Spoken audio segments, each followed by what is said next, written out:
Hello everyone. तो हम लोग स्टार्ट कर रहे हैं लेक्चर 4 ऑफ ज्योग्राफी सीरीज। अगर आप देखेंगे तो अब तक लेक्चर 1 और 2 में हमने इंडियन ज्योग्राफी के ये दोनों कंपोनेंट को कवर कर लिया था। फिर हम शिफ्ट हो गए थे फिजिकल ज्योग्राफी पे। फिजिकल ज्योग्राफी में अर्थ इंटीरियर एंड टेक्टोनिक प्लेट, इस टॉपिक को हम लोग कवर कर रहे थे और ये 2 लेक्चर इसमें लगना था। तो लेक्चर 3 जो आप देख चुके हैं और लेक्चर 4 है जिसमें ये टॉपिक कंप्लीट हो जाएगा। फिर हम लोग आपका एटमॉस्फेयर और एयर सर्कुलेशन में एंटर करेंगे। ठीक है, तो स्टार्ट करते हैं। अब स्टार्ट करने से पहले ना कुछ चीजें जैसे आपको एक बताना चाहता हूँ कि एक कॉन्सेप्ट है जिसको हम लोग कहते हैं टेक्टोनिक प्लेट्स। टेक्टोनिक प्लेट होता क्या है? देखो, जब तुम अपना ये देखते हो ना, अर्थ देखते हो ना, तो अर्थ में हमने पढ़ा था लिथोस्फेयर। अब लिथोस्फेयर क्या था अपना? लिथोस्फेयर था crust plus upper most part of mental. Last class में हम लोग पढ़ चुके हैं upper most part of mental, है ना। अब ये जो लिथोस्फेयर है ना, ये लिथोस्फेयर एक्चुअल में ना इरेगुलर तरीके से, उटपटांग तरीके से टूटा हुआ है अलग अलग भाग में। अब इन्हीं ये जो प्लेट्स है ना, ये जो भाग है जिसको हम बोल रहे हैं ना, क्या है? ये लिथोस्फेयर का ही टुकड़ा है। इसको ही हम लोग क्या बोलते हैं? Tectonic plate. और ये टेक्टोनिक प्लेट क्या करता है ना, वो आपस में मतलब कोई अलग अलग डायरेक्शन में मूव करते रहता है और उसी हिसाब से जिस डायरेक्शन में वो मूव करेगा उस हिसाब से उस एरिया का लैंडफॉर्म तुमको देखने को मिल जाएगा। ठीक है, तो अब 4 चीज पहले एक बार याद कर लो। पहला याद कर लो कि टेक्टोनिक थ्योरी किसने दिया था? तो मैकेंजी, पार्कर और मॉर्गन। तो MPM से याद रखना, ठीक है। मैकेंजी, पार्कर और मॉर्गन। फिर एक है कॉन्टिनेंटल ड्रिफ्ट थ्योरी, ये किसने दिया था? Alfred Wegener. ठीक है। फिर कन्वेक्शन करंट थ्योरी किनका है? होम्स का है। सी फ्लोर स्प्रेडिंग थ्योरी किसका है? तो हैरी हेस का है। क्लियर है? ये चारों अपने को याद रखना है। कन्वेक्शन करंट होम्स का है, सी फ्लोर स्प्रेडिंग हैरी हेस का है, टेक्टोनिक MPM मैकेंजी, पार्कर और मॉर्गन, कॉन्टिनेंटल ड्रिफ्ट थ्योरी किसका है? आल्फ्रेड वेगनर का है। ठीक है, याद रहेगा। अब आ जाओ प्लेट्स के ऊपर। ठीक है, जो हम लोग प्लेट देखते हैं ना, अब आप जैसे एग्जाम्पल मान लो, आप देखोगे ना, तो देखो ये अलग अलग प्लेट्स जैसे अगर आपको दिखाऊं, तो ये जो प्लेट आप देख पा रहे हैं ये आपका है पैसिफिक प्लेट। ये देखो तो ये अफ्रीकन प्लेट है, ये यूरेशियन प्लेट हो गया, ये तुम्हारा जो प्यारा भारत है हमारा इंडो ऑस्ट्रेलियन प्लेट हो गया, ये यूरेशियन प्लेट हो गया जो आप यहाँ से देखें सेम वही यहाँ तक आ रहा है। फिर ये आपका हो गया नॉर्थ अमेरिकन, ये हो गया साउथ अमेरिकन। इसमें एक चीज देखो, इसमें सवाल किस तरह का आता है ना, सवाल इसमें 2 तरह का आएगा प्राइमरली। पहला सवाल तुमको जो देखने को मिलेगा ना, वो इस हिसाब से मिलता है कि लोकेशन ऑफ प्लेट्स के बारे में आता है। लोकेशन ऑफ प्लेट का मतलब क्या हुआ कि अब जैसे यहाँ पर तुमको स्कॉटिया प्लेट दिख रहा है, तो पूछ देगा कि स्कॉटिया प्लेट किन किन 2 चीजों के बीच में दबा हुआ है। ठीक है, और क्या पूछेगा इसमें? आपको पूछेगा लैंडफॉर्म्स एसोसिएटेड, लैंडफॉर्म्स एसोसिएटेड। तो हम लोग इसमें दोनों, हाँ रिकॉर्ड हो रहा है ना, हाँ हो रहा है। तो हम लोग क्या करेंगे, इसमें दोनों को ढंग से एक बार देख लेते हैं क्या चीज क्या है। ठीक है, तो फिलहाल के लिए आइए अब हम लोग ना एक बार लैंडफॉर्म्स के बारे में पढ़ लेते हैं, फिर लोकेशन देखेंगे। ठीक है, लैंडफॉर्म भाई 3 तरीके का होता है। जो लैंडफॉर्म होता है टेक्टोनिक प्लेट्स का 3 तरीके का होता है। एक होता है जिसको हम लोग बोलते हैं ना, जब तुम देखोगे कि एक प्लेट इधर गया, एक प्लेट इधर गया, जैसे ये वाला प्लेट हो गया, इसको हम लोग क्या बोलते हैं? Convergent plate boundary. ठीक है, क्या है? Convergent plate boundary. कन्वर्जेंट और डाइवर्जेंट को हिंदी में क्या बोलते हैं भाई? कहीं लिख के डाल देते यार, एक सेकेंड। कन्वर्जेंट, डाइवर्जेंट, देखो कन्वर्जेंट एक यहीं पे एक बार पढ़ लो। कन्वर्जेंट है अभिसरणीय, डाइवर्जेंट है अपसरणीय, ट्रांसफॉर्म प्लेट बाउंड्री क्या है? परिवर्तित प्लेट सीमा। ठीक है, अब आ जाओ इधर। तो जब 2 प्लेट आपस में एक दूसरे की तरफ बढ़ता है ना, तो उसको हम लोग क्या बोलते हैं? कन्वर्जेंट। अब कन्वर्जेंट में क्या होगा कि जैसे मान लो एक ऐसे बढ़ा, दूसरा आके सटा, अगली बार क्या होगा ना कि एक अंदर चला जाएगा और एक जो है वो हल्का ऊपर चला जाएगा। समझ गए? अब जो प्लेट अंदर चला जाएगा ना, ये जनरली जिसका डेंसिटी अधिक होता है। अब अगर आप लास्ट लेक्चर पढ़े हैं तो आपको इस बात में कंफ्यूजन तो है नहीं कि अगर आपको ये पता है कि जो ओशियनिक क्रस्ट होता है उसकी डेंसिटी अधिक होती है, तो अगर ओशियनिक क्रस्ट की डेंसिटी अधिक है तो ये चीज जरूरी है कि ये जो होगा आपको जो अंदर घुसेगा, जो सबडक्शन जिसका होगा वो ओशियनिक प्लेट का होगा। अब ये जो प्लेट अंदर घुसा, अब ये यहाँ पर क्या करेगा कि अंदर घुसने लगा, तो फिर प्रेशर बढ़ जाएगा, प्रेशर बढ़ेगा टेम्परेचर बढ़ेगा, तो फिर यहाँ पर वो पिघलने लगेगा, और पिघलने लगेगा तो फिर यहाँ से आप देखिएगा तो वॉल्केनो आने लगेगा। जैसे एक फोटो देखिए, ये क्या हुआ, एक लिथोस्फीयर ऐसे अंदर घुसा, दूसरा लिथोस्फीयर इधर आ रहा था। अब इससे क्या हुआ, एक यहाँ पर ट्रेंच बन गया। ट्रेंच मतलब क्या हुआ, गड्ढा की तरह। और क्योंकि जो पार्ट घुसा था अंदर वो वापस से पिघलेगा, पिघल करके एक वॉल्केनिक आर्क बना देगा, वॉल्केनो। ठीक है। और डाइवर्जेंट में क्या होता है भाई, डाइवर्जेंट में दो प्लेट है, दोनों अलग अलग तरफ जाएगा। जब अलग अलग तरफ जाएगा तो अंदर से क्या होगा, अंदर से माल निकलेगा। कहाँ से ये माल निकलता है, हम लोग पढ़ चुके हैं, एस्थेनोस्फेयर से निकलता है। ये एस्थेनोस्फेयर लिथोस्फेयर में है क्या? बिल्कुल नहीं। लिथोस्फेयर जहाँ खत्म होता है उसके बाद वो शुरू होता है। लिथोस्फेयर तो प्लेट बाउंड्री हो गया ना। ठीक है। अब यहीं पर देखो, सी फ्लोर स्प्रेडिंग थ्योरी देख लो एक बार, हैरी हेस, ये उसी से रिलेटेड है। ठीक है। बाकी भी धीरे धीरे आपका सब एक एक करके कवर होता जाएगा जब जब हम जो जो पढ़ाएंगे, है ना। तो अब यहाँ पर हमको क्या दिख रहा है भाई, कि ओशनिक क्रस्ट दिख गया कि अलग सेपरेट हो रहा है, तो अंदर से माल निकल जा रहा है। ट्रांसफॉर्म में क्या होता है, इस तरीके से प्लेट एक इधर जाएगा, एक मतलब होता है ना कि सट करके घिसना टाइप का, ये घिसना टाइप का हो जाएगा। इसी को बोलते हैं ट्रांसफॉर्म प्लेट बाउंड्री। और ट्रांसफॉर्म प्लेट बाउंड्री का जो लैंडफॉर्म होता है उसको हम लोग कहते हैं फॉल्ट। यहाँ पर देखो एग्जाम्पल में दिख रहा है San Andreas fault, this is the result of transform plate boundary. एक और आप देखेंगे ना तो एक डेड सी में भी ट्रांसफॉर्म प्लेट बाउंड्री मिलता है, डेड सी के पास। ठीक है, ट्रांसफॉर्म प्लेट बाउंड्री। अब हम लोग क्या करते हैं, थोड़ा सा लैंडफॉर्म्स एक बार समझ लेते हैं।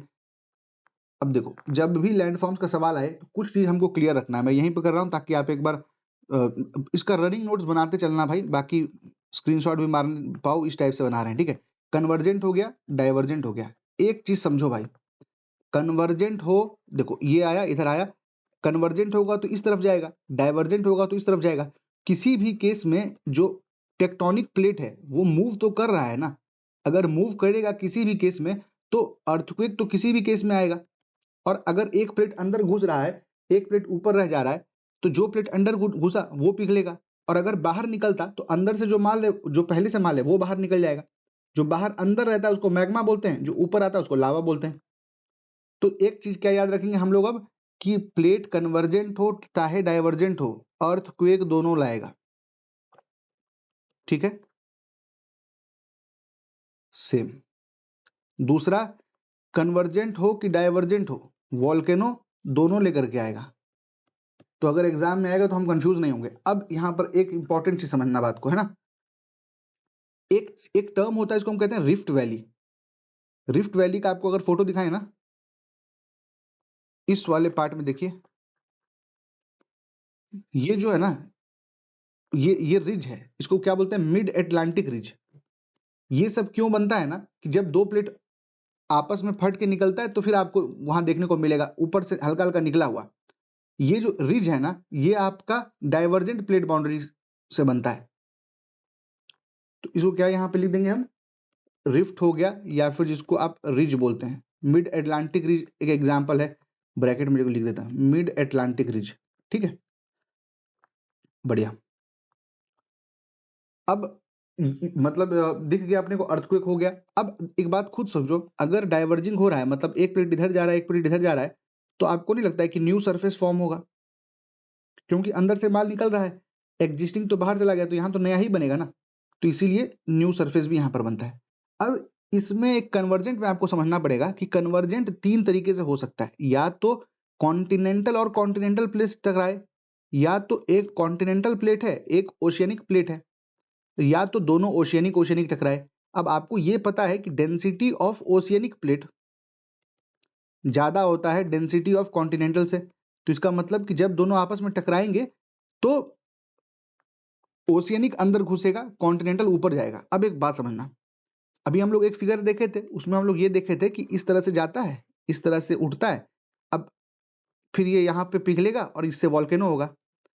तो हम लोग तो बचपन से ये पढ़ते आ रहे हैं ना कि हिमालय जो बना पर्वत, वो एक इंडियन प्लेट है तुम्हारा, और ऊपर यूरेशियन प्लेट था, वो दोनों आपस में टकराए तो फॉल्ट माउंटेन बन गया। फिर यहां पर वॉल्केनो क्यों नहीं आता है, यहां पर वॉल्केनो इसलिए नहीं आता है, देखोगे तो पूरे हिमालयन बेल्ट में हमारे पास वॉल्केनो है ही नहीं। इनफैक्ट इंडिया का ओनली एक्टिव वॉल्केनो तुमको कहां देखने को मिलता है, जब तुम अंडमान निकोबार की मैपिंग हम लोग करवाए थे, वहां पर आपको उसके बारे में बताया गया था। तो यही चीज अपने को ध्यान देना है कि हिमालयाज आर नॉन वॉल्केनिक। क्यों? क्योंकि even though there are convergent plate, but दोनों कॉन्टिनेंटल और कॉन्टिनेंटल है, कोई ओशियनिक नहीं है। तो कोई सब्डक्ट जो हो, कोई सब्डक्ट कर ही नहीं रहा है, रादर दोनों उठ जा रहा है, ऐसे चला जा रहा है, ऐसे चला जा रहा है। ऐसे चले जाने पे क्या हुआ, हमको फोल्ड माउंटेन मिल गया।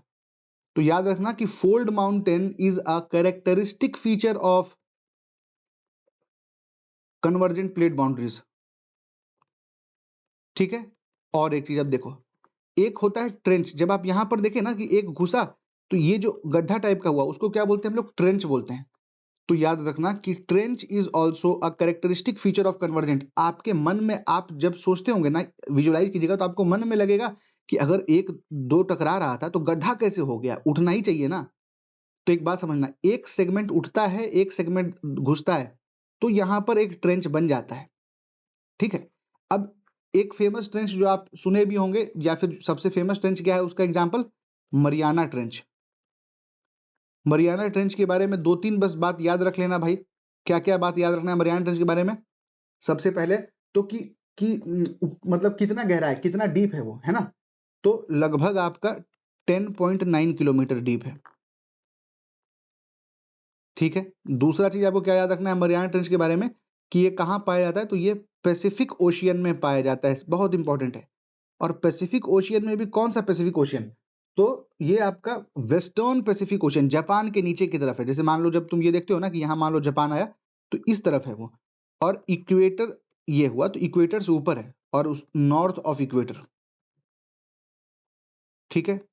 अब एक इसी के साथ टर्म आता है ना जिसको हम लोग कहते हैं चैलेंजर डीप, वो समझते हैं। क्या है कि जैसे मान लो ये तुम मरियाना ट्रेंच देखे ना, तो इसी मरियाना ट्रेंच का जो नीचे वाला सबसे पॉइंट है ना, अभी हम लोग क्या पढ़े कि 10,900 लगभग मीटर गहरा था। ये जो लोएस्ट पॉइंट है ना, उस पॉइंट को हम लोग क्या बोलते हैं? Challenger deep. ठीक है। तो अगर पूछे कि चैलेंजर डीप क्या है, तो लिख लेना कि lowest part of the Mariana trench. ठीक है। तो ये मरियाना ट्रेंच का हो गया। बहुत बढ़िया। अब इसी के सेगमेंट में ना, अब आपको एक बात बताते हैं। देखो, कन्वर्जेंट प्लेट बाउंड्री था जब, तो उससे क्या बना? फोल्ड माउंटेन बना। तो तुमको जितना फोल्ड माउंटेन्स जब भी तुम कहीं देखोगे ना, वो तुम देखोगे कि कंटिन्यूअसली वो बढ़ता है। जैसे मान लो हिमालय हो गया, वो अभी भी बढ़ रहा है। क्यों बढ़ रहा है? क्योंकि अभी भी इंडियन प्लेट ऊपर जा रहा है और यूरेशियन प्लेट है इधर, तो दोनों आपस में टकरा करके फिर से हाइट बढ़ जा रहा है। ठीक है। तो अब इसमें दो चीजें आपको एक चीज बताना चाहता हूं मैं माउंटेन्स के बारे में। ठीक है। कि अगर आपको मान लो पूछता है कि सबसे हाईएस्ट माउंटेन कौन सा है, तो आपको पता है कि माउंट एवरेस्ट है। ठीक है। फिर आपको पूछेगा कि सेकंड हाईएस्ट माउंटेन क्या है, तो आपको पता है कि गॉडविन ऑस्टिन। पर आपको यह भी पता है कि जो गॉडविन ऑस्टिन है, ये अभी पीओके के अंदर आता है। थर्ड हाईएस्ट पूछेगा तो आपको पता है कंचनजंगा। कंचनजंगा कहाँ मिलता है आपको? सिक्किम में मिलता है। पर अगर ये सब हम हाईएस्ट कैसे बता पा रहे हैं कि मान लो अगर ये सी लेवल है तो हम ऐसे बता दे रहे हैं। पर अगर सवाल आता है कि समुद्री तट से, मतलब समुद्री तल से, समुद्री तल का मतलब क्या हुआ कि जो आपका ओशियनिक क्रस्ट जहां पे खत्म होता है ना, उसको हम लोग एबाइसल प्लेन बोलते हैं। तो अगर सवाल आता है कि एबाइसल प्लेन से सबसे हाईएस्ट माउंटेन कौन सा है, तो याद रखना कि एक माउंटेन है जिसका नाम है माउंट किया। ये आपका लगभग 10.2 किलोमीटर है। जबकि आप एवरेस्ट देखते थे तो वो 8848 बनता है, याद है अपने को एवरेस्ट का, तो बचपन से पढ़ते आए। ठीक है। तो माउना किया या फिर उसको माउंट किया जो बोलते हैं ना, वो आपका सबसे हाईएस्ट माउंटेन है। अगर सी लेवल से नहीं, सी का जो बेस है, मतलब कि जैसे मान लो हम लोग कैसे देखते हैं कि ये मान लो हो गया टेरिटरी। ठीक है। फिर हम लोग क्या देखते थे, यहां पर आता था S S R, shelf, continental shelf बोलते थे इसको। फिर स्लोप बोलते थे, फिर कॉन्टिनेंटल राइज बोलते थे। उसके बाद जो आ गया इसको हम लोग क्या बोलते हैं? अबाइसल प्लेन। तो अगर अबाइसल प्लेन से उठा हुआ देखोगे तो तुमको सबसे हाईएस्ट माउंटेन जो तुमको दिखेगा वो माउंट किया है। अब एक और चीज देख लो, ये माउंट किया कहाँ मिलता है अपने को? तो ये आपका हवाई आइलैंड्स में मिलता है। अभी हवाई आइलैंड जब हम मैपिंग करेंगे ना, तो आपको दिखा देंगे। तो हवाई ग्रुप ऑफ आइलैंड्स में आपको मिलता है। बस ये ध्यान रखना कि माउंट किया अलग है और एक है आपका माउंट किलुआ, वो अलग है, ये दोनों अलग है। क्यों? और दोनों है आपका हवाई ग्रुप में ही, पर माउंट किया जो है जिसकी बात हम अभी कर रहे हैं, it is a dormant volcano, और किलुआ जो है it is an active volcano. ठीक है, ये अपने को अगर याद रहेगा तो हमारा काम हो गया। ठीक है, बस ये एक चीज बताना चाहते थे, मिसलेनियस टाइप का था। अब हो गया, हम लोग लैंडफॉर्म्स देख लिए, बाउंड्रीज देख लिए।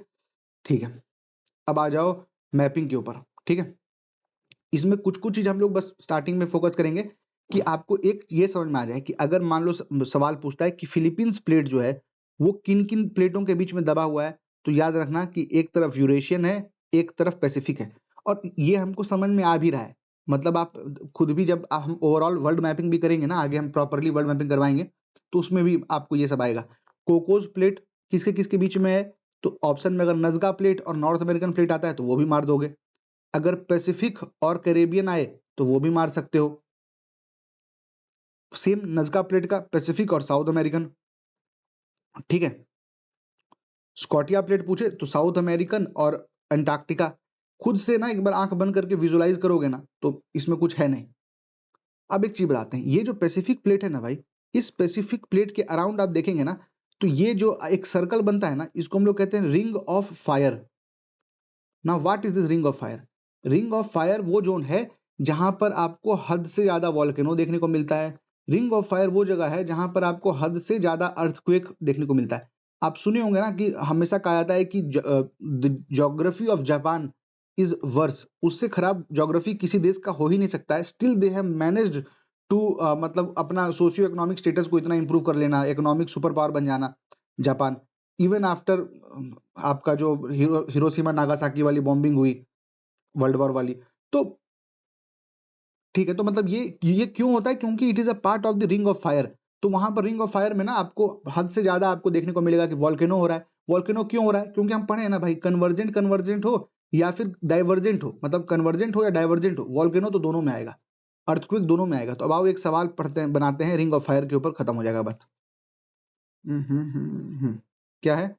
Ring of fire, the ring of fire is associated with earthquakes, बिल्कुल, वॉल्केनोज, बिल्कुल। इनफैक्ट आपके मन में जब आप अर्थक्वेक देखें तो आपको ये पता होना चाहिए कि प्लेट टेक्टोनिक है तो अर्थक्वेक आ जाएगा भाई, कन्वर्जेंट डाइवर्जेंट कुछ भी हो, इवन ट्रांसफॉर्म हो।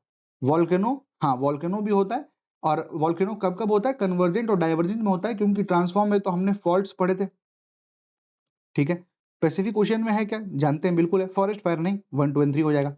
ठीक है, थोड़ा सा ये देख लिए तो अभी हो गया।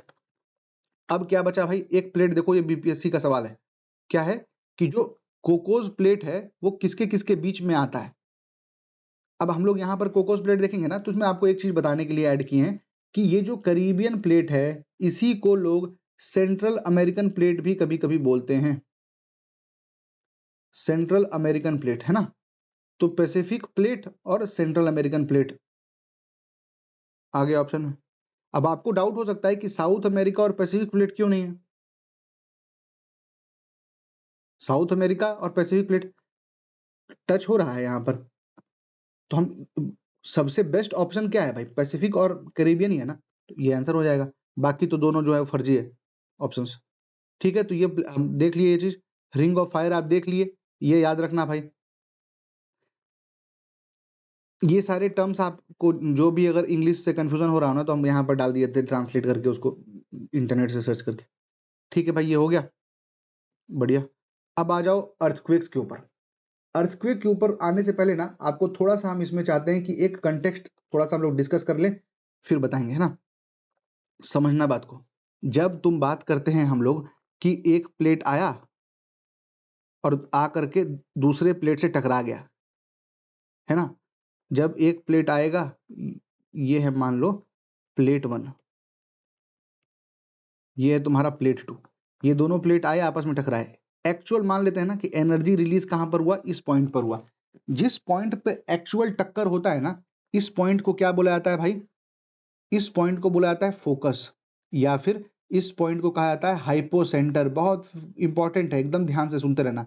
जिस पॉइंट पे एक्चुअल में टकराएगा उस पॉइंट को बोलते हैं फोकस, और इस पॉइंट, या फिर उसको हाइपोसेंटर बोलते हैं। अब एक बात समझो, हम लोग क्या कहते हैं कि किसी के बारे में देखते हैं, कोई करियर में बहुत बढ़िया कर रहा है तो कहते हैं यार ये अपने करियर के टॉप पे है, मतलब एकदम करियर के एपिक पे चल रहा है। जस्ट इसके हल्का सा जाओगे धीरे धीरे नॉर्थ में ना, मतलब ऊपर, तो एकदम परपेंडिकुलर जो सबसे तुमको टॉप वाला पार्ट मिलेगा ना, उसको हम लोग क्या बोलते हैं, उसको हम लोग कहते हैं एपी सेंटर। ठीक है, तो याद रखना है अपने को फोकस, हाइपोसेंटर और एपी सेंटर। क्लियर है? अब एपी सेंटर का एक कैरेक्टरिस्टिक है, वो याद रख लो। एपी सेंटर को सबसे पहले अर्थक्वेक महसूस होता है। अब देखो जैसे यहां पर होगा ना, तो यहां से क्या होगा कि चारों डायरेक्शन में जाएगा, सब डायरेक्शन में जितना है ना, सारे डायरेक्शन में निकलेंगे। अब सबसे नजदीक तो यही पड़ता है, इसीलिए कहते हैं एपी सेंटर को अर्थक्वेक सबसे पहले महसूस होता है। ठीक है, बढ़िया। अब एक चीज और देख लो, जो भी अर्थक्वेक का लफड़ा हो रहा है ना, वो तो कब होगा, जब टेक्टोनिक प्लेट टकराएंगे। टेक्टोनिक प्लेट टकरा रहे हैं, अब ऐसा तो नहीं है ना स्टेनोस्फेयर का तो मान नहीं जा रहा है। तो ये याद रखना कि एंटायर अर्थक्वेक का जो फिनोमेना है, it is limited to the lithosphere. और लिथोस्फेयर कितना से कितना चलता है पता है आप लोग को, 0 से 200 किलोमीटर लगभग लगभग चलता है। तो ये याद रखना कि एवरीथिंग जो भी अर्थक्वेक का लफड़ा है, सब आपका लिथोस्फेयर के अंदर ही निपट जाता है। और एक बात हम लोग क्या देखे थे, लिथोस्फेयर के नीचे जो था उसको क्या बोलते थे, लावा। गलत। लिथोस्फेयर के नीचे जो है उसको बोलते हैं मैग्मा। ये मैग्मा जब ऊपर चला जाता है धरती के बाहर तो उसको लावा बोलते हैं। 3-4 बार पूछा हुआ एग्जाम में, ये ध्यान रखना। ठीक है, अब है कि अर्थक्वेक देख लिए हम लोग मोटा मोटा, तो अब अर्थक्वेक को मेजर कैसे करेंगे। अर्थक्वेक को मेजर करने के लिए जो इक्विपमेंट है ना, उसको हम लोग क्या बोलते हैं, सीस्मोग्राफ। सीस्मोग्राफ, ठीक है। अब अर्थक्वेक में हम लोगों को दो चीज नापना होता है भाई। एक नापना होता है जिसको हम कहते हैं मैग्नीट्यूड। मैग्नीट्यूड का मतलब क्या हुआ कि किस दर्जे का आया, मतलब कि एक्चुअल कितना ज्यादा एनर्जी रिलीज हुआ। ठीक है, मैग्नीट्यूड का मतलब क्या हुआ कि नेट में कितना ज्यादा एनर्जी रिलीज होता है, ये पता करना। दूसरा होता है जिसको हम कहते हैं इंटेंसिटी। इंटेंसिटी का मतलब क्या हुआ कि ठीक है एनर्जी रिलीज हुआ, सब सही है, हम जो घर में बैठे थे, हम तो ये देखेंगे ना कि मेरे को क्षति कितना पहुंचा। इसका मतलब क्या है कि डिस्ट्रक्शन कितना हुआ। तो the extent of destruction is measured bye intensity, मतलब उसको इंटेंसिटी बोलते हैं। ये मैग्नीट्यूड को मेजर करने के लिए रिक्टर स्केल है, बहुत इंपॉर्टेंट है, ध्यान देते रहना भाई। मैग्नीट्यूड को मेजर करने के लिए क्या है, रिक्टर स्केल है। वहीं इंटेंसिटी को मेजर करने के लिए क्या है, मर्कैली स्केल है। नोट करते रहो सब कुछ, मर्कैली स्केल है। अब एक सबसे इंपॉर्टेंट चीज बोल के खत्म कर देते हैं भाई बात को। रिक्टर स्केल का जो रेंज है वो आपका 0 से 10 तक जाता है। मर्कैली स्केल का जो रेंज है वो 1 से 12 तक जाता है। कहीं कहीं तुमको रिक्टर का 1 से 10 दिखेगा, गलत है। एनसीईआरटी में 0 से 10 दिया गया है, तो 0 से 10 मानना है। ठीक है, अब एक बात समझना, बात अब आपको ना, ठीक है ये समझ में आया। अब एक काम करते हैं ना, थोड़ा सा आपको एक दो सवाल बना लेते हैं इसी से रिगार्डिंग, तो फिर साथ ही आपका क्लियर हो जाएगा। वो बताने से अच्छा है कि डायरेक्ट सवाल से हम लोग डिस्कस कर लें। कहाँ गया भाई, हाँ देखो क्या है सवाल। The intensity of the earthquake is measured by a Mercalli scale. हम क्या क्या पढ़े थे कि अगर कोई इंटेंसिटी का बात करेगा तो इसका मतलब क्या हुआ कि डिस्ट्रक्शन कितना हुआ है, और डिस्ट्रक्शन मेजर करने के लिए मर्कैली स्केल था जो कि 1 से 12 तक करता था। सही बात। अर्थक्वेक का जो मैग्नीट्यूड है is the measure of energy released, बिल्कुल, जिसके लिए रिक्टर स्केल था। Magnitude of the earthquake depends upon the amplitude of the earthquake wave. अगर अर्थक्वेक वेव मान लेते हैं ऐसा ऐसा चल रहा होता, और दूसरा तो ये जो हाइट आपको दिख रहा है ना, ये उसको हम लोग बोलते हैं एम्पलीट्यूड। अब कोई दूसरा आया अर्थक्वेक वेव इतना खतरनाक, तो इसका एम्पलीट्यूड इतना हो गया, तो ज्यादा डिस्ट्रक्शन किसमें होगा, इंटेंसिटी मतलब मैग्नीट्यूड किसमें अधिक था, इसमें अधिक है। सही कह रहा है, magnitude of earthquake depends directly upon the amplitude. सही बात है भाई। फिर क्या कर रहा है, every integer on the Richter scale shows 100 times increase. अब यहां पर एक बात समझना, अगर मान लो जो जो रिक्टर स्केल होता है ना, रिक्टर स्केल एक लॉगैरिथमिक स्केल है। लॉग स्केल में हम लोग क्या देखते हैं, मान लो जैसे मान लो ये लॉग हो गया, उसका बेस 10 हो गया, ऊपर मान लो 10 है, तो ये 1 हो जाएगा। जब ये दोनों मैच कर जाता है तो 1 हो जाता है। दूसरा देखो, लॉग 100 बेस 10 क्या होता है, इसको हम लोग ऐसे लिखते हैं, लॉग 10 का स्क्वायर, 10 इंटू 10 होता है, 10 का स्क्वायर और 10। और लॉग में क्या होता है कि कुछ भी स्क्वायर हुआ ना तो वो बाहर आ जाता है। इसका मतलब 2 log बेस 10 इधर 10 इज इक्वल टू 2, ये हम लोग 1 जानते हैं, 2 इंटू 1 इज इक्वल टू 2। तो आप देखिए अगर रियलिटी में आप देखिएगा ना तो 1 से जब 2 हुआ उसमें ये जो 10 था ये क्या है आपका एम्पलीट्यूड है। तो जो 1 से 2 हुआ उसमें एम्पलीट्यूड कितना गुना हो गया, एम्पलीट्यूड 10 टाइम्स बढ़ गया, 10 से 100 हो गया। और amplitude is directly proportional to, सीधा रिलेशन इसका किससे है, एनर्जी से है। एम्पलीट्यूड बढ़ा तो एनर्जी बढ़ा। तो अब यही चीज याद रख लेना मेरे भाई कि अगर रिक्टर स्केल में +1 होता है तो एम्पलीट्यूड जो है वो +10 होगा, मतलब इंटू 10 होगा। और जो एम्पलीट्यूड हो गया और एनर्जी जो है वो 32 गुना 32x होता है। कैसे हो रहा है हमको याद रखने का जरूरत नहीं है, बस याद रख लेना एम्पलीट्यूड 10x होगा और आपका जो एनर्जी है वो 32 गुना बढ़ेगा। अब आ जाओ इस सवाल पे बनाने के लिए, क्या है, every integer on a Richter scale बताता है कि आपका लगभग 100 गुना वृद्धि हुआ है ऊर्जा उत्सर्जन में। भाई देखो ऊर्जा उत्सर्जन में 32 गुना वृद्धि हुआ है, और अगर पूछा होता कि एम्पलीट्यूड पे तो भैया एम्पलीट्यूड पे 10 गुना होता है, तो ये गलत हो जाएगा। तो आंसर इसका 1 2 एंड 3 हो जाएगा। अब आ जाओ वापस ये आईएएस यूपीएससी का happy YQ, the Richter scale is a logarithmic scale, हमको पहले समझा दिए हैं भाई लॉग स्केल है। So that an increase of 1, मतलब कि अगर इसमें एक मात्रक भी बढ़ता है तो एम्पलीट्यूड 10 गुना बढ़ जाता है। बिल्कुल भाई, amplitude 10x, energy 32x, each integer 100 times energy का कह रहा है ना कि रिक्टर स्केल के प्रति क्रमिक संख्या के साथ ऊर्जा पहले की तुलना में 100 गुना, गलत भाई 32 गुना, 1 ओनली। क्लियर है? अब कोई आए तुम कहीं नहीं फंसोगे भाई। अब इसमें एक चीज हमको क्या समझना है भाई, टाइप ऑफ वेव समझना है, वो इंपॉर्टेंट है। आओ इसको देख लेते हैं। कोशिश करेंगे साफ साफ लिखना इसको। देखो अब जब हम देखते हैं ना भाई कि मान लो एक प्लेट आया इधर ऐसे घुसा अंदर, दूसरा प्लेट ऐसे आया, तो इस पॉइंट पे हम लोग क्या देखे थे, इस पॉइंट को हम लोग बोले कि भैया यही फोकस है आपका और यही हाइपोसेंटर है। और ये अब इस पॉइंट से क्या होगा ना कि वेव हर तरफ जाएगा, ऐसे ऐसे ऐसे ऐसे। जब हर तरफ जा रहा है, मान लो इस पॉइंट से टकराया और ये तुम्हारा सरफेस है, तो जब ये पॉइंट से उठेगा तो ये पॉइंट से उठ करके यहां तक पहुंचेगा। जब वो सरफेस पे पहुंच जाएगा तो उसको कहा जाएगा सरफेस वेव, ठीक है। और जब वो बॉडी के थ्रू पास कर रहा होगा तो उसको हम लोग क्या बोल देंगे भाई, उसको हम लोग बोल देंगे बॉडी वेव। तो एक बात बताओ, अगर एक सीस्मोग्राफ है, सीस्मोग्राफ क्या होता है, जो कि इंटेंसिटी ऑफ आपका, जो कि आपका मैग्नीट्यूड नापेगा इसका कि क्या कितना ज्यादा अर्थक्वेक हुआ है, तो उसमें मान लो कुछ रिकॉर्ड हुआ, तो एक बात बताओ पहले क्या रिकॉर्ड करेगा, पहले बॉडी रिकॉर्ड करेगा कि पहले सरफेस रिकॉर्ड करेगा? ऑब्वियसली पहले बॉडी बना, वो पहुंचा सरफेस तक तब सरफेस आया ना। तो अगर सवाल आता है ट्रू और फॉल्स पूछता है कि body waves are recorded in the seismograph before surface wave, surface wave से पहले बॉडी वेव पकड़ा रहा है, तो याद रखना कि भाई ये बात सही कह रहा है, ठीक है। बॉडी वेव पहले होगा फिर सरफेस वेव होगा। अब एक बात समझना भाई, जो बॉडी वेव होता है ना वो दो तरह का होता है। मतलब बॉडी वेव्स एक होता है जिसको बोलते हैं प्राइमरी वेव, दूसरा होता है जिसको हम कहते हैं सेकेंडरी वेव। अगर तुम तीसरा लेक्चर को ढंग से पढ़े हो तो उसमें हम लोग क्या बताए थे कि अगर जैसे आप लिथोस्फेयर देखते हैं ना, तो लिथोस्फेयर तो सॉलिड है, पर अंदर आते आते जब आपको कोर वोर नजर आएगा ना, अंदर का माल जो होता है वो लिक्विड रहता है। तो जो याद रखना, एस से याद रख लो, सेकेंडरी वेव जो है ये केवल सॉलिड से ही गुजरता है। और अगर ये केवल सॉलिड से गुजर रहा है और ये मान लो तुमको धरती दिख रहा है, इस पॉइंट से हम देखें तो यहां तक तो जाएगा पर ये लिक्विड के अंदर घुसेगा ही नहीं।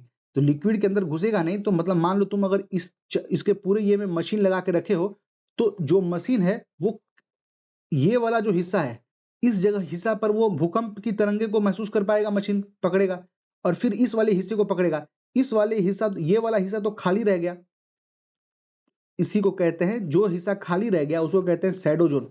तो याद रखना कि भैया जो सेकेंडरी है उसमें जो शैडो जोन होता है वो कितना होता है, 105 से 105। क्लियर है? और जो प्राइमरी होता है मेरे भाई, प्राइमरी में आप देखिए यहां से यहां तक तो जाएगा, क्योंकि ये प्राइमरी है ना, जो वो आपका सॉलिड के साथ भी पास करता है, लिक्विड के पास भी साथ करता है, गैस के साथ भी पास करता है। अंदर गैस तो है नहीं, तो फर्जी बात कराना नहीं है। अब जब ये आप ऐसे देखेंगे ना, तो उसके बाद क्या होगा ना, आप हल्का सा जूम करेंगे जब, तो यहां से यहां तक तो गया, बिल्कुल गया, पर यहां से यहां तक जाएगा ना, अंदर क्या है, गाढ़ा है, मतलब अंदर डेंसिटी अधिक है, तो वो थोड़ा सा अंदर अंदर की ओर दब जाता है। कैसे आप लाइट देखते हैं कि लाइट मान लो डायमंड है यहाँ पर, और इधर से घुसा तो डायमंड में हल्का अंदर दब जाता है, सेम यहाँ पर भी वही होगा। तो यहाँ से जो आ रहा होगा ना, हल्का अंदर दब जाएगा, तो उस केस में आप क्या देखेंगे कि यहाँ से यहाँ तक आया, फिर दब करके यहाँ तक आया। तो ये जो हिस्सा देख रहे हैं ना आप, केवल इतना हिस्सा, ये हिस्सा शैडो जोन है। तो याद रखना कि इसका शैडो जोन कितना होता है प्राइमरी का, तो 105 डिग्री से 145 डिग्री। ठीक है, बस इतना काफी है भाई। देखो पी वेव का, यहाँ पर पी वेव शैडो जोन है, इसका मतलब नो डायरेक्ट पी वेव, ये एनसीईआरटी का इमेज है। ठीक है, तो याद रख लेना 105 से 145, और 105 से 105 है आपका एस वेव का। एस वेव से हम लोग ट्री कर लिए थे कि एस केवल सॉलिड से गुजरेगा, और आपका जो पी वेव है वो सॉलिड, लिक्विड और गैस तीनों से गुजरेगा। क्लियर है मेरे भाई? बहुत बढ़िया। अब दो चीज आपको बता देता हूं, लास्ट समझना। हम लोग क्या पढ़े कि ये जो एस वेव है ना भाई, हाँ, ये जो, अब ये कंफ्यूज मत होना, जो एस वेव तुम पढ़ते हो ना, ये एस वेव क्या है, ये एस वेव सरफेस वेव नहीं है, ये सेकेंडरी वेव है। समझे? ये एस वेव जो है, ये सरफेस वेव नहीं है, ये सेकेंडरी वेव है, और सेकेंडरी वेव बॉडी वेव के अंदर आता है। देखो, छोड़ो, एक सेकंड भाई। जब हम वेव्स पढ़े ना, तो वेव्स में हमको क्या दिखा, एक दिखा बॉडी वेव जो कि पहले आता है, फिर हम देखे सरफेस वेव, बॉडी वेव के अंदर देखे प्राइमरी वेव, फिर देखे सेकेंडरी वेव। तो सरफेस वेव का भी दो पार्ट होता है, मतलब दो तरह का होता है, एक होता है जिसको बोलते हैं लव वेव, एक होता है जिसको बोलते हैं रेलिंग वेव। एक चीज तुरंत क्लियर कर लो, हम लोग जनरली क्या कहते हैं कि मतलब प्यार में बहुत चोट मिलता है, आदमी को बहुत दर्द होता है, तो मैक्सिमम डिस्ट्रक्शन कहाँ होता है, लव वेव में होता है। रेलिंग वेव का क्या याद रखना है अपने को, रेलिंग वेव में दो चीज याद रख लो। पहला चीज याद रख लो कि ये तुम्हारा दीर्घ वृत्तीय वेव है, मतलब एलिप्टिकल वेव है, और बिल्डिंग गिराने का सबसे ज्यादा कारण रेलिंग वेव ही है। बिल्डिंग गिराने में सबसे खतरनाक है, मतलब structures are more likely to fall when रेलिंग वेव इज कंसर्न्ड। क्लियर है भाई? इतना खत्म हो गया तुम्हारा। आओ एक सवाल बनाते हैं यूजीसी नेट का। Which of the following earthquake waves are more destructive at the epicentre?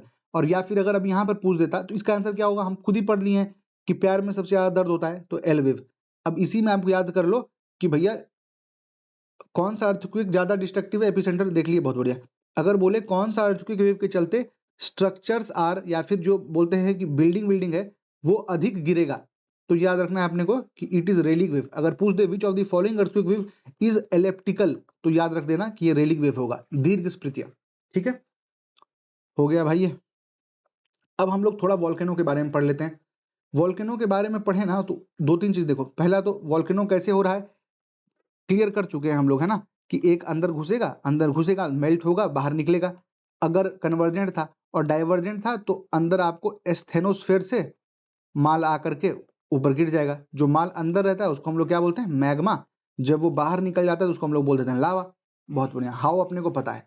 माल आता कहां से है, सेम एस्थेनोस्फेयर से आता है। बहुत बढ़िया। रिंग ऑफ फायर का कॉन्सेप्ट क्या है, समझ चुके हैं।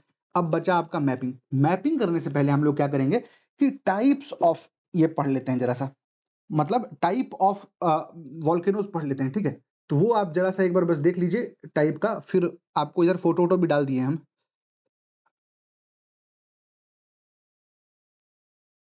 एक सेकंड, पेन का साइज बढ़ाने दो भाई जरा सा। अब टाइप ऑफ, जब आप वॉल्केनो देखते हैं ना, तो एक वॉल्केनो है जो सबसे पहले एक निपटा देते हैं कि जब तुम अपना डेक्कन ट्रैप देखते हो ना, जो तुम अपना, एक सेकंड भाई और बड़ा करना, हाँ, जो तुम डेक्कन ट्रैप्स देखते हो ना भाई, ये डेक्कन ट्रैप जो है, क्या देखें कैसे, ये देखो डेक्कन ट्रैप है कैसे फैला हुआ है एकदम। इस डेक्कन ट्रैप को हम लोग क्या बोलते हैं, इसको हम लोग बोलते हैं आपका फ्लड बसाल्ट प्रोविंस। इसका मतलब क्या हुआ कि एकदम बसाल्ट जो कि फ्लड टाइप का हो गया, पूरा फैल गया पूरे एरिया में, जिसको हम लोग डक्कन प्लेट्यू वाला दिखाते हैं, ये याद रखना। एक है जिसको हम लोग कहते हैं शील्ड वॉल्केनो। शील्ड का मतलब क्या हुआ भाई, कि जो कवच टाइप का होता है रक्षा करने के लिए। अब जो कवच होता है वो हम लोग खुद ही देखे हैं ना कि वो देखने में कैसा दिखता है। यहाँ देखो, इस टाइप का शील्ड होता है कि इस टाइप का शील्ड होता है, इस टाइप का शील्ड होता है ना, हम लोग देखे हैं महाभारत में, देखे हैं बाहुबली में, देखे हैं। तो शील्ड वॉल्केनो जो है वो इस तरह का दिखता है, मतलब। और शील्ड वॉल्केनो में एक चीज याद रखना कि ये लेयर्ड होता है, कि परत बाय परत होता है। अब एक बात समझो, अगर कोई चीज निकला और उसका ढलान कम है, इसका मतलब क्या है, वो पतला है। पानी या फिर खिचड़ी कैसे फैलता है, पर वही शहद उस तरीके से फैलेगा नहीं, ऊपर ऊपर उठा उठा रहेगा। तो ये याद रख लेना कि ये लेस एक्सप्लोजिव है, या फिर इसको कहें ये लेस विस्कस है। ठीक है। तीसरा चीज आपको क्या याद रखना है इसमें, कि ये बेसिक इन नेचर होता है। अगर आपने लास्ट हमारा लेक्चर में ढंग से देखा होगा तो उसमें हम लोग इंट्रूसिव रॉक पढ़ाए हैं, और इंट्रूसिव रॉक में हमने क्या पढ़ाया था कि जो अंदर रह गया वो इंट्रूसिव, जो बाहर निकल गया वो एक्सट्रूसिव। और हमने किया था बी ट्रिक, उसमें याद किया था, बाहर बेसिक बसाल्टिक। एग्जैक्टली यही चीज तो है यहाँ पर, ये बाहर निकल गया तो ये बेसिक इन नेचर होगा मेरे भाई। क्लियर है। इसका प्रोमिनेंट एग्जाम्पल दो क्या है, एक है मौना लोआ, माउंट लोआ, और एक है माउंट किलुआ। किलुआ इस वीडियो के स्टार्टिंग में भी हम लोग डिस्कस किए, अभी मैपिंग में हम लोग देख भी लेंगे। ठीक है, बढ़िया। ये हो गया आपका सील्ड वॉल्केनो। दूसरा, सील्ड वॉल्केनो के अलावा हम क्या देख रहे हैं भाई, तीसरा आपका एक एक एग्जाम्पल है, मतलब एक टाइप ऑफ वॉल्केनो है जिसको हम कहते हैं कॉम्पोजिट वॉल्केनो। कॉम्पोजिट को हिंदी में क्या बोलते हैं भाई, मिश्रित ज्वालामुखी, या फिर कॉम्पोजिट का ही एक और नाम है स्ट्रेटो वॉल्केनो, जिसको कहते हैं स्तरित ज्वालामुखी। स्तरित मतलब क्या हुआ कि लेयर बाय लेयर, देखो किस दिख रहा है, लेयर बाय लेयर ऐसे बनेगा। ठीक है। तो एक चीज अब याद रखना, कॉम्पोजिट वॉल्केनो जब भी तुम पढ़ोगे तो कॉम्पोजिट वॉल्केनो का जो शेप है, मतलब मिश्रित वॉल्केनो का जो शेप है वो इस तरीके से होगा। ठीक है। ये अब इसके अंदर ना पायरोक्लास्टिक मटेरियल होता है। पायरोक्लास्टिक का मतलब क्या होता है कि विस्फोट के दौरान बाहर फेंके गए टुकड़े, सामग्री, राख, कंकड़, ब्लॉक आदि। तो अगर सवाल आए जिसमें पूछे कि कॉम्पोजिट वॉल्केनो के बारे में बताइए, तो वहां पर फिर अपने को शर्माना नहीं है और लिख देना है कि भैया they are also called as strato volcano. उसी में हमको ये भी लिख देना है कि इसके अंदर पायरोक्लास्टिक, हिंदी में भी इसको पायरोक्लास्टिक ही कहते हैं भाई, पायरोक्लास्टिक मटेरियल मिलता है। फिर अपने को क्या याद रखना है कि इसके जो स्टीप होते हैं, मतलब कि इस टाइप का होता है। ठीक है, बढ़िया। अब एक बात बताओ, सेम आपको फिर यहां पर बताए ना, तो ये भी जो कॉम्पोजिट वॉल्केनो है ना, ये आपका एसिडिक, अम्लीय प्रवृत्ति का होता है, जबकि शील्ड जो कि आसानी से बाहर निकल जा रहा था, और ये तो थिक वाला है ना, ये अम्लीय होता है, वो बेसिक होता है। ठीक है, बढ़िया। अगर पूछे कि सील्ड वॉल्केनो और कॉम्पोजिट वॉल्केनो, इन दोनों में ज्यादा विध्वंसकारी कौन सा है, तो याद रखना कॉम्पोजिट है। पर अगर सवाल आए कि सबसे अधिक एक्सप्लोजिव कौन सा होता है, तो वो होता है कैल्डेरा। कैल्डेरा इतना खतरनाक एक्सप्लोजिव होता है भाई कि वो, मतलब जैसे मान लो ये इसका मुंडी है ना भाई वॉल्केनो का, इतना भयंकर होता है इससे वॉल्केनो कि ये खुद ही मुंडी उंडी फट जाता है, मतलब ये इवन सेल्फ डिस्ट्रक्शन कर देता है। इसके अंदर ना एकदम लार्ज माग्मा का मैग्मा का बहुत लार्ज रिजर्व रहता है, धड़ से फट फट फट फट निकलता है, बहुत खतरनाक होता है। ठीक है, याद रहेगा। इसी में एक एग्जांपल अगर और देखना है तो वो कहते हैं मिड ओशियनिक रिज। ये देखो भाई, मध्य महासागरीय रिज, ये जो आप देख रहे हैं ना, ये आपका है मिड एटलांटिक रिज। ये तब होता है जब, मतलब वॉल्केनो आएगा, पर जब डाइवर्जिंग प्लेट बाउंड्री आपको जनरली दिखता है ना, उस समय आपको ये चीज देखने को मिलता है। ठीक है। लॉन्गेस्ट माउंटेन रेंज अगर कभी पूछे एग्जाम में ना कि सबसे लॉन्गेस्ट माउंटेन रेंज कौन सा है, तो फिर उसमें मार देना कि it is the mid Atlantic ridge. Longest mountain range, longest mountain range. हो गया, हम लोग लैंडफॉर्म्स भी देख लिए। अब हम लोग क्या करते हैं, फटाफट मैपिंग बस देख लेते हैं भाई। मैपिंग देखने के लिए कहाँ जाएंगे हम लोग, वर्ल्ड मैप पे जाएंगे। पर यहाँ पर देखने से बढ़िया है कि हम लोग थोड़ा एटलास ही खोल लेते हैं ना, कुछ कुछ और भी चीज आपको साथ ही साथ बताना होगा तो वहां पर हो जाएगा। ठीक है, तो अब देखिए हम लोग क्या देख रहे हैं, आपका वर्ल्ड मैप हम लोग को दिख रहा है। आ जाइए, अब थोड़ा सा यूरोप एक बार निपटाते हैं, ठीक है। यूरोप निपटाने के लिए अब यहाँ पर आओ जैसे ना, तो कुछ कुछ चीज पहले आप देखिए। ये हो गया आपका इटली। इटली का कैपिटल आपको यहाँ पर रोम दिख रहा है, बहुत बढ़िया। रोम के नीचे एक शहर है भाई, इटली के मेनलैंड में ही, उस शहर का नाम है नेपल्स। इस नेपल्स शहर में आपको एक वॉल्केनो मिलता है।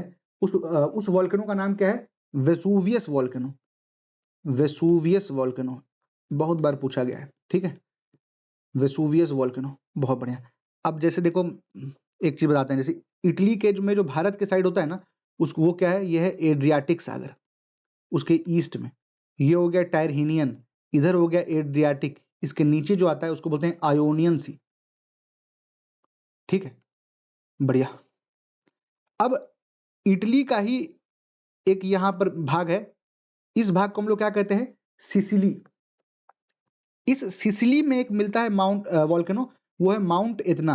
तो ये याद रखना कि माउंट एतना is a volcano, yes. Is it located in Italy? Yes, but not in the mainland of Italy. Italy के मेनलैंड में ये नहीं पाया जाता है, रादर एटना जो है वो सिसिली में पाया जाता है।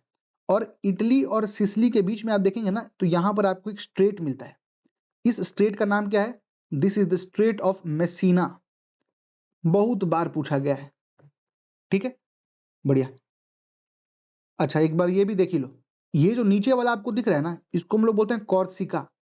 जो ऊपर वाला पार्ट है वो उसका नाम है सार्डिनिया, दोनों आइलैंड की तरह है। ये जो सार्डिनिया है ना, ये फ्रांस के अंदर आता है, ये जो कॉर्सिका है ये इटली के अंदर आता है। इन दोनों के बीच में एक स्ट्रेट है, इस स्ट्रेट को बोलते हैं स्ट्रेट ऑफ बोनिफिशियो। बोनिफेसियो, ठीक है, छोड़ो। अब एक काम का चीज बताते हैं भाई, ये जो आपने सिसिली आइलैंड्स देखा ना, सिसिली आइलैंड्स के नॉर्थ में, थोड़ा बड़ा करें तो एक आइलैंड आपको मिलेगा ना, कहीं आप देखिएगा जूम करके तो आपको कहीं लिपारी लिखा हुआ दिखेगा। नहीं दिख रहा है भाई अपने को? हाँ दिख गया, ये लिपारी। ये जो लिपारी आइलैंड्स है ना भाई, in the north of Sicily, ये देखो ये मसीना जिसके बारे में बात कर रहे थे, स्ट्रेट ऑफ मसीना इसको बोलते हैं, ठीक है। ये जो लिपारी आइलैंड्स है ना, इस लिपारी आइलैंड्स में आपको एक वॉल्केनो मिलता है जिसको कहते हैं स्ट्रोम्बोली वॉल्केनो। अब ये जो स्ट्रोम्बोली वॉल्केनो है ना, this is also called as the दीप स्तंभ, यानी कि लाइट हाउस। कहाँ का? तो मेडिटेरेनियन सी है, तो मेडिटेरेनियन का ही होगा। तो this is also called as the lighthouse of Mediterranean. Clear है? हो गया हम लोग का ये खत्म हो गया, मतलब यूरोप खत्म हो गया, ठीक है। अब एक बार ये फटाक से देखो, इसमें दो चीज बस याद रख लेना भाई। एक चीज आपको इसमें याद रख लेना है, जो है आपका केनिया। केनिया में एक वॉल्केनो है जिसका नाम है कुलाल, ठीक है। और आपका तंजानिया में एक माउंटेन पीक आपको दिखता है, उसका नाम क्या है? Kilimanjaro. Kilimanjaro highest mountain peak भी है अफ्रीका का, पूरे अफ्रीकन कॉन्टिनेंट का हाईएस्ट माउंटेन पीक है किलीमंजारो, ठीक है। अब आओ यहाँ पर एक चीज आप एक्स्ट्रा देख लो भाई, ये जो आप देख रहे हैं ना, इसको बोला जाता है आपका, कहाँ गया भाई, हाँ, इसको, ये जो दिख रहा है ना, इसको बोलते हैं हम लोग हाईएस्ट, सॉरी, इसको हम लोग बोलते हैं लेक विक्टोरिया। लेक विक्टोरिया किसके किसके बीच में आपको इनसर्कल्ड मिलता है? तो तीन देश हैं। इन तीनों देश को याद रखने का तरीका क्या है ना, KUTA, कुता, कुता, ठीक है, KUTA, केनिया, युगांडा, तंजानिया, ठीक है। ये हो गया लेक विक्टोरिया, ये चीज याद रख लेना भाई, ठीक है। चलो यहां से खत्म करें। अब इधर आएंगे ना, तो इधर दो चीज बस देखो। जब तुम फिलीपींस देखते हो तो फिलीपींस में तुमको तीन चीज याद रखना है। क्या? पानी। कैसे आएगा? टैप से। टी से आता है ताल, ए से आता है अप्पो, और पी से आता है पिनाटुबो। बढ़िया, इंपॉर्टेंट है, याद रखना। इधर आप जब देखेंगे ना, तो ये जो सुमात्रा है आपका, यहां पर आपको एक मिलेगा सिनाबॉग। इधर जावा के पास आपको एक मिलेगा माउंट मेरापी, ठीक है। और इन दोनों के बीच में ना एक आइलैंड है भाई, आइलैंड का नाम क्या है? रकाता आइलैंड। रकाता आइलैंड, इस रकाता आइलैंड में आपको एक मिलेगा वॉल्केनो जिसका नाम है कारा कटोआ, क्रकतोआ, कारा कटोआ, ठीक है। याद रखना है, इसमें बस इतना ही याद रखना है। इसके अलावा आपको हमारे एशिया में और कुछ याद रखने की जरूरत नहीं। ये देख लिए हम लोग, ये देख लिए। अब आ जाओ साउथ अमेरिका के ऊपर। साउथ अमेरिका में 2-3 है। एक सबसे इंपॉर्टेंट है आपका इक्वाडोर, ये इक्वाडोर है ना, एक इक्वाडोर है। इक्वाडोर वाले का नाम थोड़ी देर में बताते हैं, निकल गया। अब ये है आपका पेरू। पेरू में क्या है, सबनखया, सबनखया। चिली, ये हो गया चिली, ये हो गया आपका अर्जेंटीना। देखो एक बात बताते हैं, अगर सवाल आता है ना कि सबसे लंबा कौन सा है, तो चिली होता है सबसे लंबा, ठीक है, मतलब माउंटेन।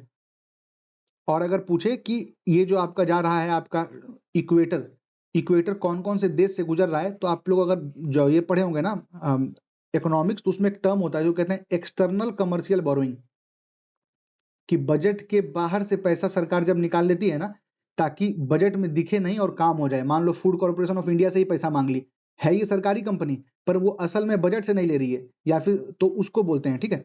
तो ईसीबी से याद रखो, इक्वेडोर, कोलंबिया और ब्राजील, ये 3 देश से होकर गुजरती है ये इक्वेटर अपना, ठीक है। हम लोग क्या देख रहे थे, चिली और अर्जेंटीना के बॉर्डर में देखेंगे ना, तो यहाँ पर एक है आपका वॉल्केनो, का नाम है नेवाडो ओजेस सलादो। ये क्यों फेमस है ना, क्योंकि this is the highest active volcano on the entire earth. याद रखना इसको, it is the highest active volcano on the entire earth, याद रहेगा। सबनखया पता है अपने को, पेरू में है। इक्वेडोर में आपको मिलेगा कोटोपैक्सी, ठीक है, कोटोपैक्सी। एक चीज ना याद रखना, फंसाने के लिए बहुत बार देता है। यहां जब आप अर्जेंटीना में देखेंगे ना, तो अर्जेंटीना में एक माउंटेन है, इसका नाम है माउंट एकोनकागुआ। ये माउंट एकोनकागुआ जो है ना, यहाँ पर एक एंडेस माउंटेन चलता है दोस्त, उसी एंडेस माउंटेन का है। ये भी कोटोपैक्सी, सबनखया, ओजेस सोलाडो सब एंडेस माउंटेन का है। पर याद रखना कि अकोनकागुआ वॉल्केनिक नहीं है, नहीं है, नहीं है।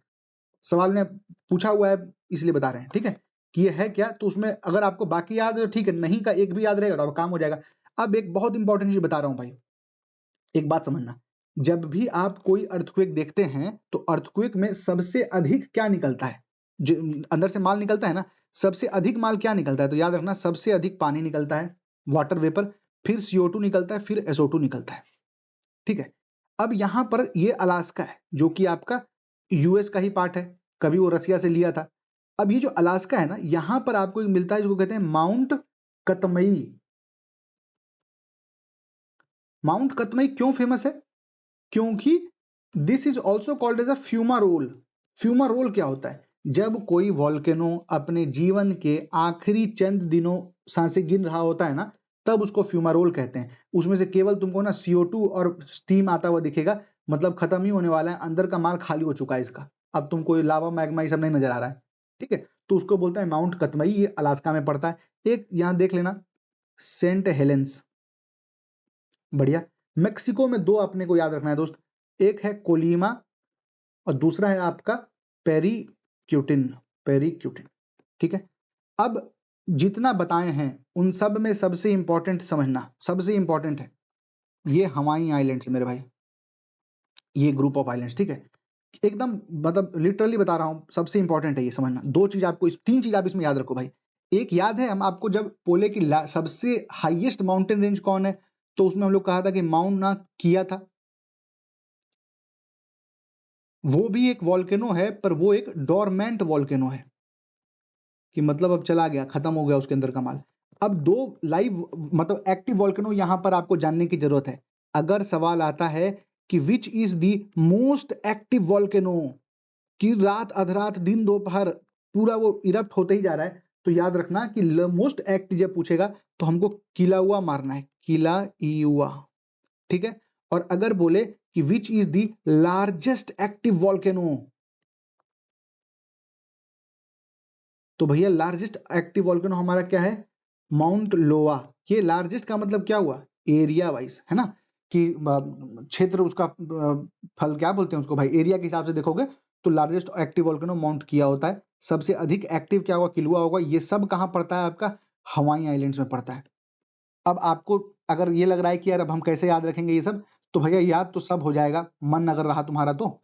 और तुमको एक उसका वो भी मिल जाएगा ना, 1 पेजर नोट्स मिल जाएगा इसका। उस 1 पेजर नोट्स में आपको पूरा मैपिंग मिलेगा, जैसे एग्जांपल दिखाई, हम अभी ये दिखाए थे, पर देखिए साथ में हम लोग ये भी रखे हुए हैं। ठीक है, मैपिंग पूरा हो गया, मगर वही है कि वहां पर तुम एक बार देख लेते हो ना, तुमको थोड़ा फील आ जाता है। सब हम लोग कर चुके हैं, रकाता देख लिए, टाल से पढ़ लिए थे, लाइट हाउस ऑफ मेडिटेरेनियन किसको बोलते थे, स्ट्रोम्बोली कहाँ था, तो हम लोग देखे थे कि भैया जब सिसिली के हल्का ऊपर एक आइलैंड पड़ता था जिसको कहते हैं लिपाड़ी आइलैंड, वहां पर। किलिमंजारो हम लोग देख ही लिए तंजानिया का, सब हम लोग कर चुके हैं, दोबारा पढ़ के क्या फायदा। ठीक है, तो कैसा लगा वीडियो ना, थोड़ा कमेंट में बताना भाई, क्या सही क्या गलत लग रहा है, और आगे क्या है करना, कुछ और सजेशन रहे तो ठीक है, थैंक यू।